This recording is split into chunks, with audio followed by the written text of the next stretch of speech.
Hola, Astures. Como sabéis, agora los árabes son como hermanos. Xente buena, integrada na sociedade. Pero que pasa si nos invaden los suizos, por exemplo? O los murcianos? ¡Remba! Pues hai que saber defenderse.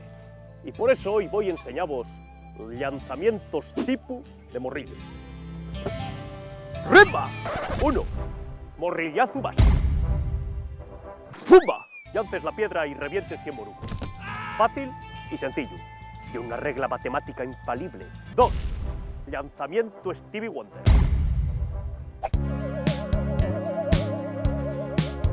¡Ropa! Así nada más que desgracies a unos 50, pero prestas gaya, porque puedes apostar con los collacios a quien tumbes y sácate unos perres. 3. Morrillazo de corto alcance. Como veis, ye un aguantá que se caracteriza porque la piedra nun sal de les manos. Y es lo que también se conoce como fostión de cerca.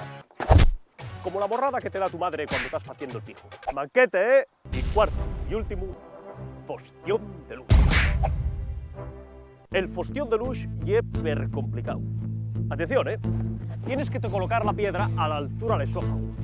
Y...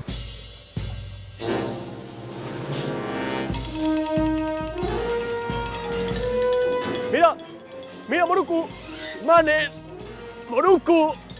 ¡Ripaminga! Este lanzamiento y una pija. Pero por lo menos eches unas rises.